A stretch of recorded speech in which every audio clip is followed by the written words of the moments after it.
Credit note, debit நோட்னா என்னன்னு இப்ப நமக்கு நல்லா தெரியும். ஆனா இதை எப்போ வேணாலும், எப்படி வேணாலும் யூஸ் பண்ண முடியுமா? இல்ல, அதுக்கும் சில விதிகள் இருக்கு. முக்கியமான சில காலக்கெடு, சில நிபந்தனைகள் இருக்கு.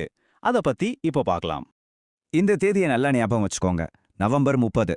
எதுக்கு இந்த தேதி? போன நிதி வருஷத்துல நீங்க பண்ண ஒரு விற்பனைக்கு கிரெடிட் நோட் கொடுத்தீங்கன்னா, அதை இந்த வருஷம் நவம்பர் 30ஆம் தேதிக்குள்ள நீங்க கணக்குல காட்டியாகணும். இது ரொம்ப ரொம்ப முக்கியமான காலக்கெடு, மிஸ் பண்ணிராதீங்க. சரி, உங்க வரிய குறைக்கிறதுக்கு 2 முக்கியமான நிபந்தனைகள் இருக்கு. ஒன்னு, உங்க கஸ்டமர் நீங்க அதிகமா போட்ட வரியை ஏற்கனவே இன்புட் டாக்ஸ் கிரெடிட்டா கிளைம் பண்ணிருக்க கூடாது. அப்படி பண்ணியிருந்தா அவங்க அதை ரிவர்ஸ் பண்ணணும். ரெண்டாவது, அந்த வரி சுமையை நீங்க ஏற்கனவே அடுத்த ஆளுக்கு, அதாவது பொருளை வாங்கின இறுதி நுகர்வோருக்கு மாத்திருக்க கூடாது. இந்த 2 நிபந்தனைகளையும் சரி பார்த்துட்டு தான் நீங்க வரியை குறைக்க முடியும்.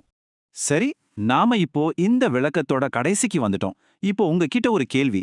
இன்னைக்கு நாம கத்துக்கிட்ட இந்த விஷயங்களை வச்சு யோசிச்சு பாருங்க. உங்க இன்வாய்சிங் சிஸ்டம் இந்த மாதிரி எந்த ஒரு சூழ்நிலையும் சமாளிக்க தயாரா இருக்கா? ஒரு தடவை உங்க செயல்முறைகளை செக் பண்ணி பாருங்க. சரியா இருக்கான்னு யோசிங்க.